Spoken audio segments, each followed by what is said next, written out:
The pencil was still moving when the light inside the farmhouse began to thin and fail. Dr. Elijah Pierce had been seated at that table for 4 hours, and the last measurement he wrote down was the one that would stay with him for the rest of his life. 7 feet 10 3/4 inches. Standing, the brass caliper in his hand had gone warm from use. Across from him, the subject lifted a tin cup, drank quietly, and waited for the next question. It was October 14th, 1877, Bradford County, Pennsylvania. A farmhouse 3 miles outside the town of Towanda, set back from the road behind a windbreak of sugar maples, already turning with the season. Pierce was 41 years old, trained at Jefferson Medical College in Philadelphia, licensed since 1862. He carried a hand-stitched calfskin notebook, 7 inches by 4.5 inches, 41 pages of measurements written in pencil. By the time he rode home that evening, that notebook held the most complete physical record of a living human being of unusual stature ever taken in the United States. 4 days later, men came in by rail to take it from him. He was the last physician in this country to measure a living giant and put it into writing in a form that survived long enough to be confiscated. That sentence sounds strange. It is supposed to, because the standard American account of what Pierce was doing at that table does not exist. There is no chapter about it in any medical history. There is no census entry for his subject. There is no archival file under any accession number reading one calfskin notebook, 41 pages, measurements in pencil. The record was made, the record was taken, and the country Pierce lived in was already in the middle of deciding what it was, and what it was not, allowed to contain. The accepted version of the moment in 1877 was simple enough. By the late 19th century, American medicine had settled on a neat explanation for unusually tall individuals. They were pathological cases, pituitary disorders, acromegaly, isolated hormonal accidents.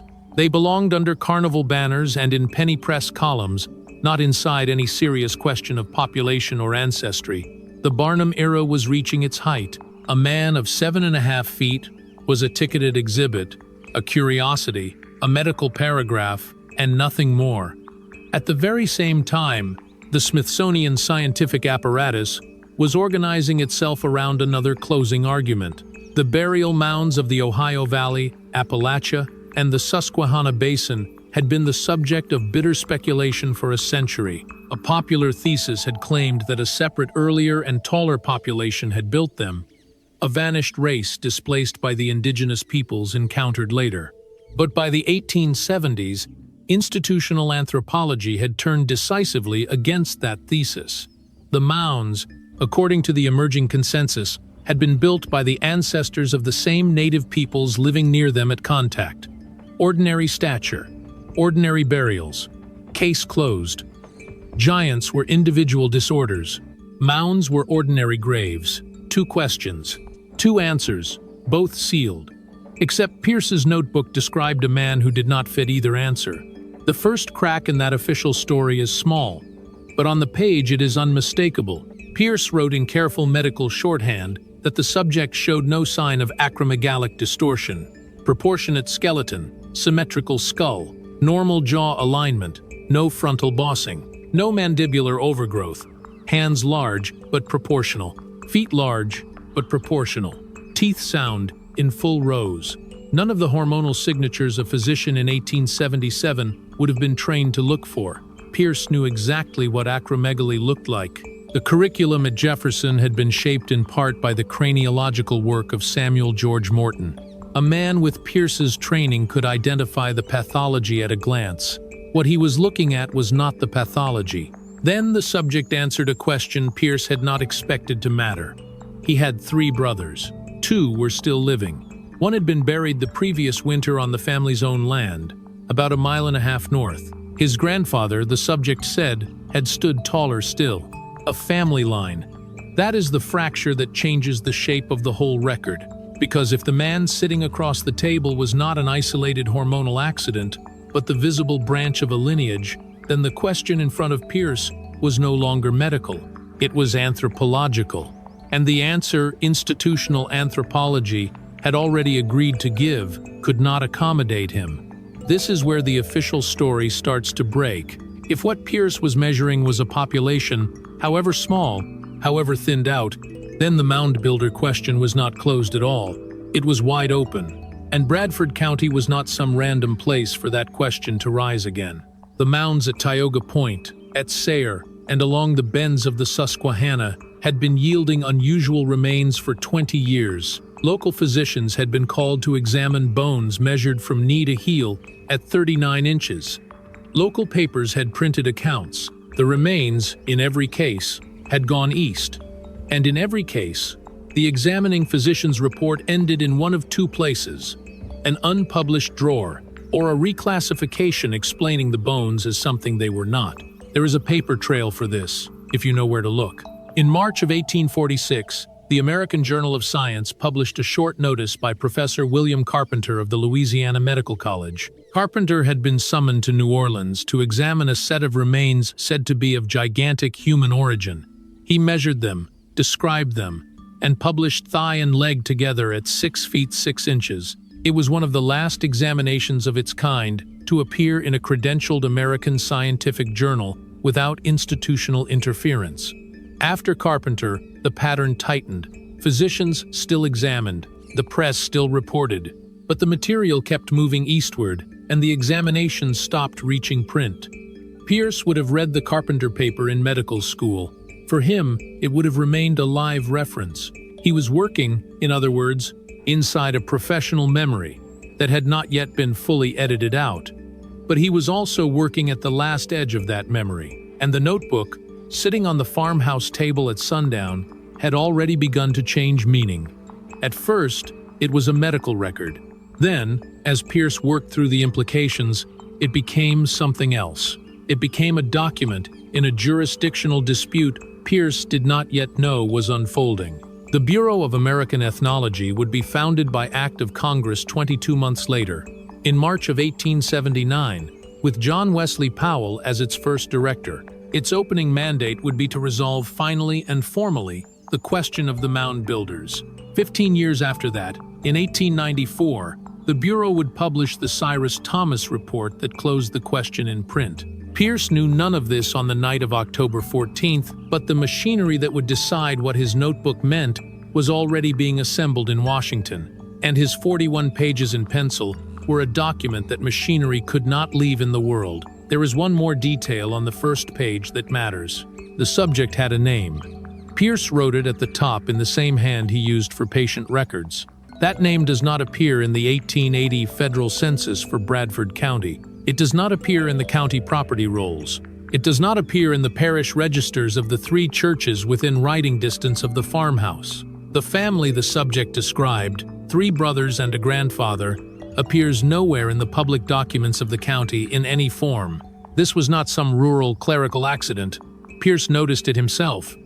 In the margin of page 2, in smaller script, he wrote a line his son would later quote from memory. The family, he noted, had been advised by parties from Harrisburg not to appear in the enumeration. Somebody was already managing the record before Pierce ever arrived. He finished his measurements at sundown. He wrote one last line at the bottom of page 39.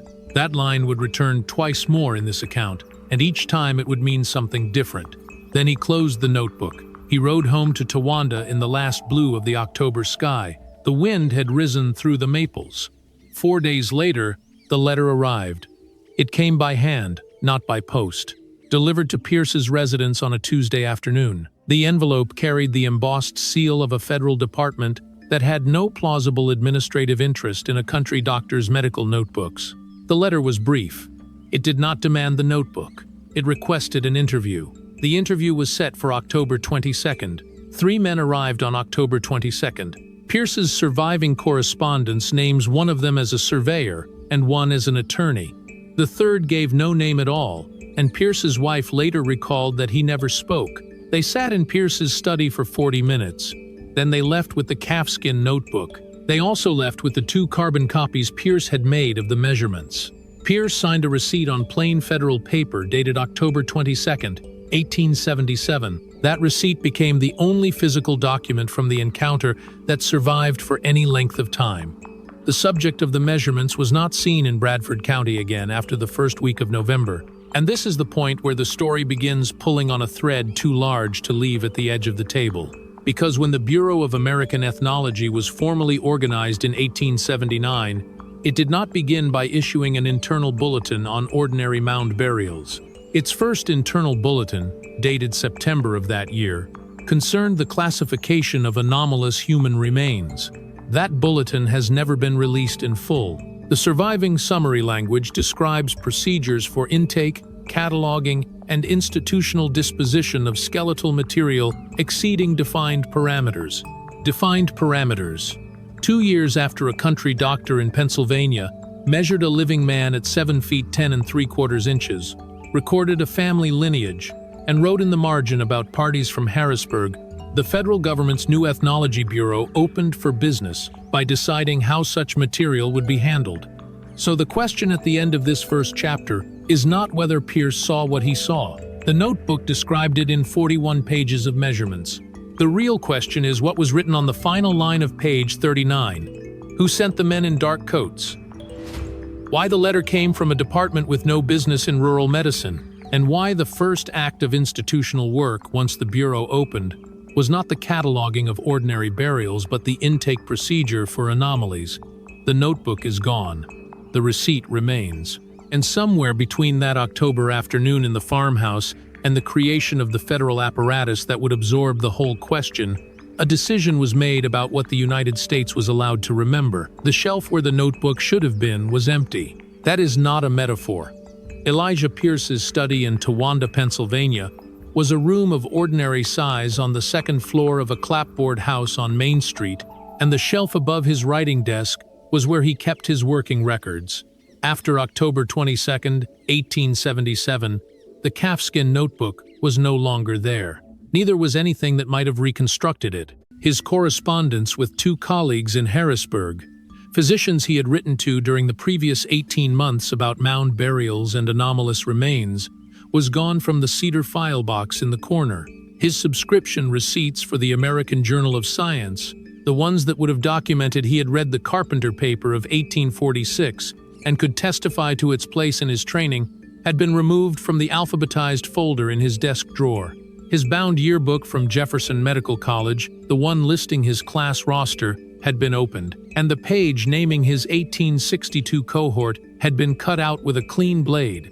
Somebody had not merely taken a notebook, somebody had gone through the archive of one man's professional life and removed every thread that might later reconstruct what he had seen, or identify the people who could corroborate him. This is where the story stops, being about one doctor in a farmhouse in Bradford County, and starts becoming something else entirely. It becomes a story about a document-level operation conducted across the infrastructure of American medicine in the late 1870s and the decade that followed. Not a raid, not a public seizure, not some theatrical suppression that left outrage in its wake. Something quieter, something colder. A selective editorial passed through filing cabinets across state lines, applied only to the men who had seen the wrong things.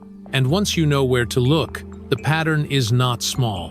Between 1876 and 1894, there are at least 37 documented cases in which a credentialed physician in the United States examined skeletal remains of unusual stature and produced a written report. Pennsylvania, Ohio, West Virginia, Indiana, Wisconsin, Minnesota, the Arizona Territory, California. In every one of those cases, the remains traveled east. In every one of those cases, the examining physician's report either went unpublished, was later reclassified in correspondence as fossil fauna, was attributed to documented disease, or simply never appeared in any index of the period.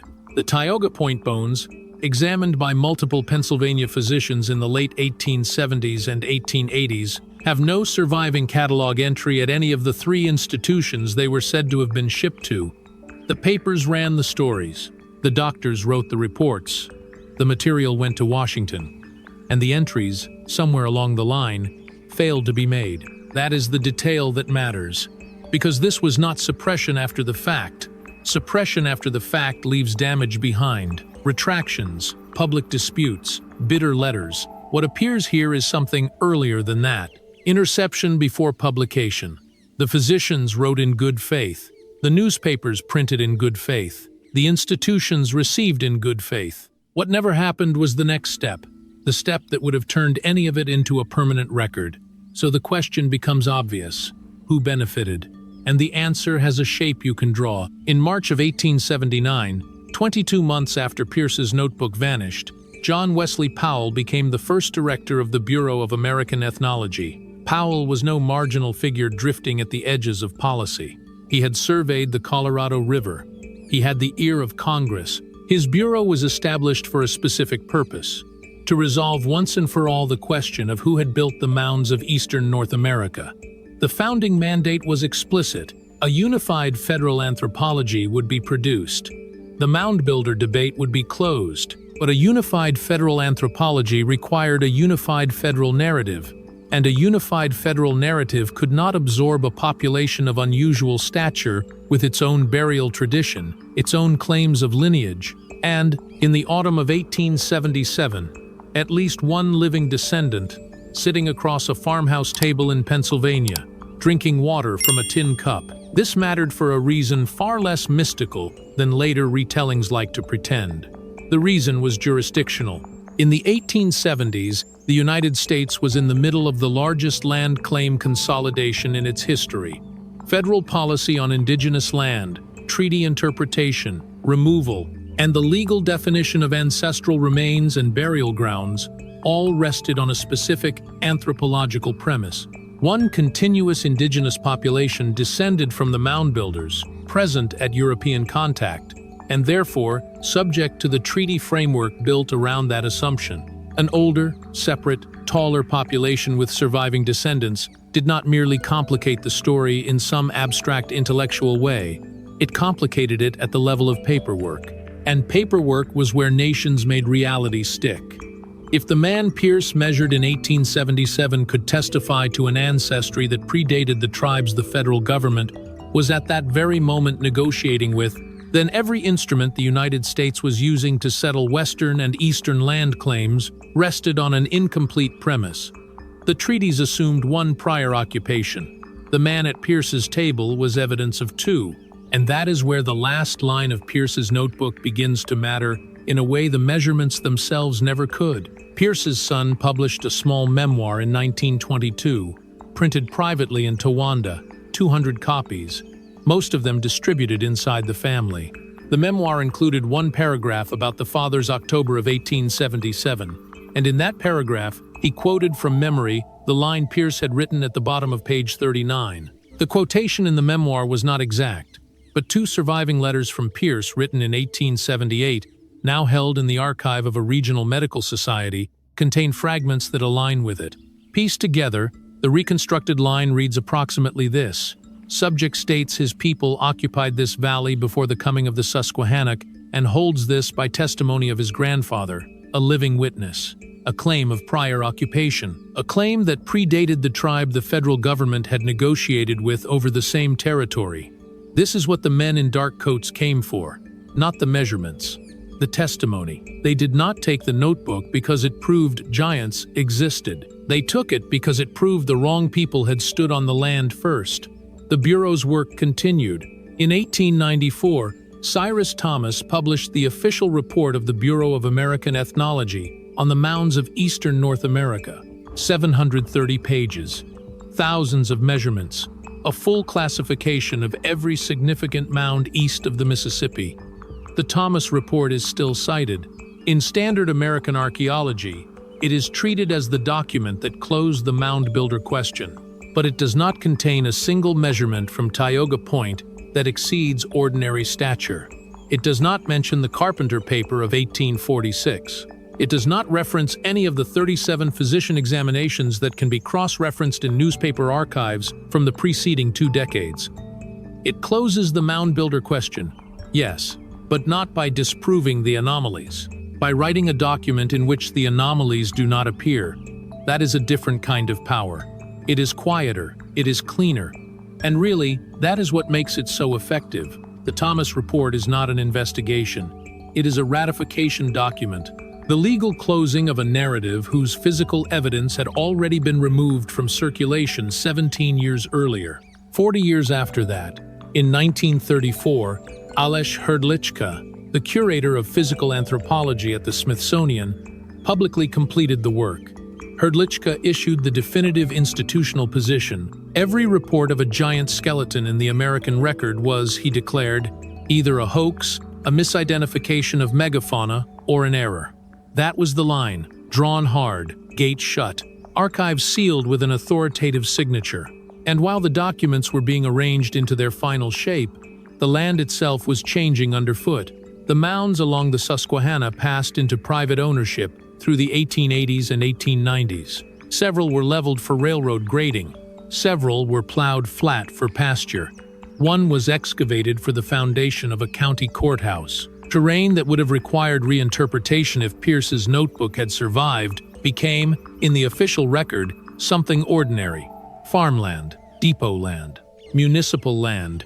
The physical traces that might have supported another account were absorbed acre by acre into the unremarkable. That is how closure really works. The Bureau published its work. The universities cited the Bureau. The textbooks cited the universities. The museum cited the textbooks. By 1920, there was no point of entry left. The infrastructure of citation had sealed itself around the gap where the notebook used to be. A student at any American university who wanted to ask the question Pierce had come to the edge of asking could not find a single peer-reviewed source that would even support the asking. This is the mechanism. It is not conspiracy in the theatrical sense. It is not men in shadows whispering over maps. It is the ordinary institutional behavior of a nation writing itself into a legally consistent shape. What was presented as the closing of a scientific question was, in reality, the closing of a legal question. What was presented as professional consensus was the alignment of federal land policy with federal anthropology. What was presented as the end of a popular myth was the removal of a competing claim of occupation. The notebook was never primarily about giants. The notebook was about a population whose existence complicated the paperwork of an expanding country. Return, just for a moment, to the farmhouse table on October 14, 1877. The caliper, the pencil, the tin cup, the subject across from Pierce breathing steadily, answering questions in plain English. Pierce does not know what is coming. He is a competent physician doing competent work in the last year of his professional life, in which such work would still have been possible. He writes the line on page 39. He closes the notebook. He rides home. And somewhere in Washington, a letter is already being drafted on stationery he will recognize when it arrives. The subject of the measurements finishes the water in the tin cup and walks back out into the October fields. Neither man appears again in any document the public is allowed to read. The notebook is not in the National Archives. It is not in the Smithsonian accession records. It is not in the files of the Bureau of American Ethnology. It is not in the estate papers of John Wesley Powell. It is not in the Cyrus Thomas correspondence. It is not in the Hrdlicka files. It is not, as far as any researcher has been able to determine in nearly a century and a half, anywhere.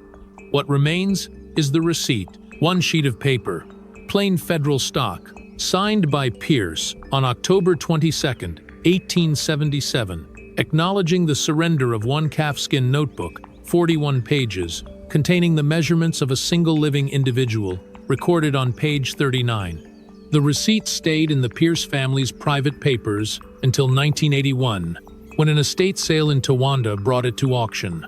It sold for a sum never publicly reported to a buyer whose name does not appear in the auction record. The measurement on page 39 on the receipt is blacked out.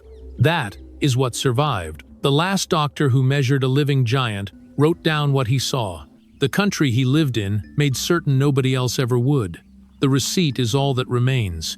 A federal document acknowledging the existence of a record the federal government then removed from existence. What was called science was the closing of a door. What was called history was the paperwork that sealed it. And the man Pierce measured, with his 3 brothers and his grandfather and his testimony about the valley, walked out of the farmhouse in November of 1877, and into a silence the United States had already been preparing for. By the time the silence settled over the case, it was no longer just silence around one man. It had become silence around an entire category of evidence. That is the part that matters most. Not simply that Elijah Pierce's notebook vanished. Not simply that a federal receipt survived while the record it acknowledged disappeared, but that everything around it, every shelf, every file, every corroborating thread, was thinned out so completely that later generations would inherit not a debate, but the illusion that there had never been one. And that illusion was powerful. Once the Bureau of American Ethnology had published its conclusions, once the universities had repeated them, once museums had arranged their exhibits around them, the absence itself began doing the work. The missing notebook became proof to later scholars that no serious notebook had ever existed. The vanished measurements became evidence that no measurements worth keeping had ever been taken. The lack of catalog entries became, in the logic of institutional memory, confirmation that there had been nothing to catalog. That is how erasure hardens. Not by arguing forever, by removing the materials that would make argument possible. So, when later researchers looked back across the 19th century, what they found was a perfectly flattened landscape.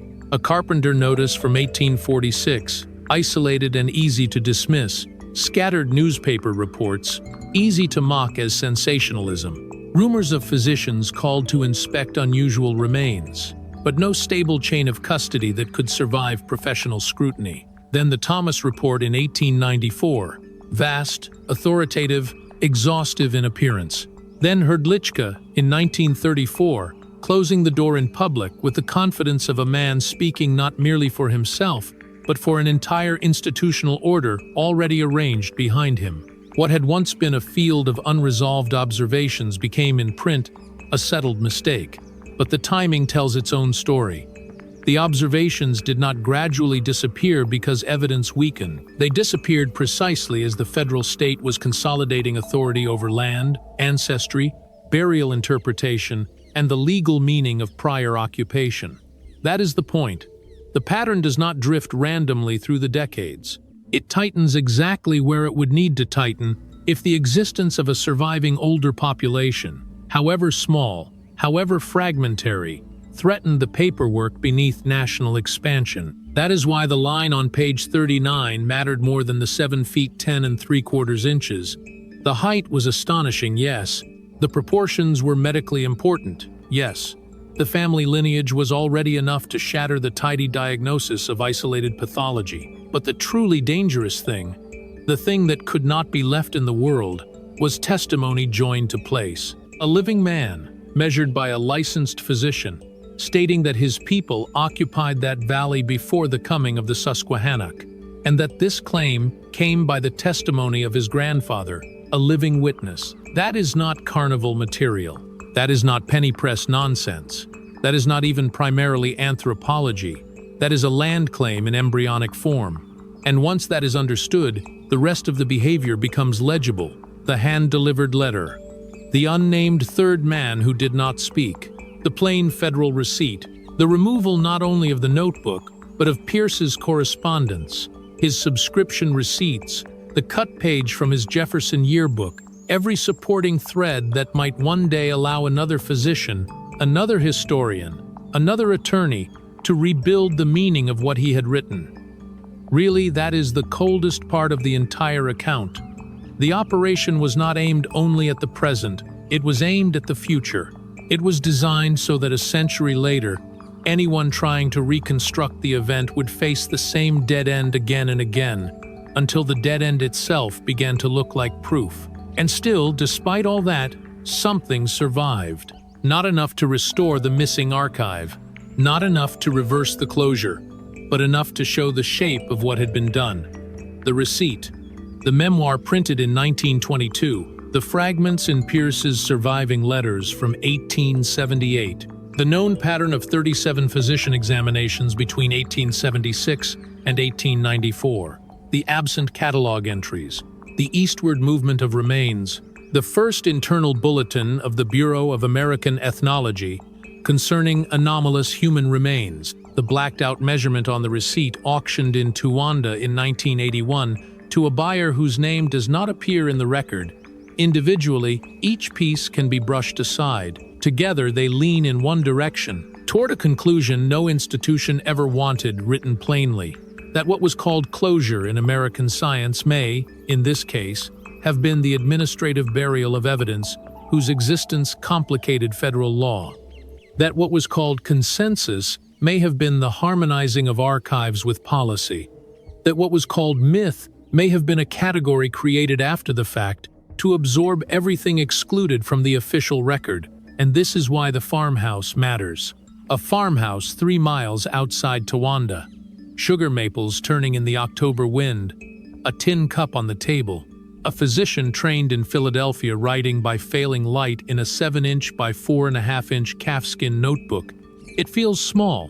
It feels local. It feels, at first glance, too small to matter against the machinery of Washington. But history often turns exactly there. Not in grand halls first, but in ordinary rooms where a competent witness writes down something the larger system cannot afford to keep. Pierce was not trying to start a movement. He was not issuing a manifesto. He was not even, at least at first, making an argument.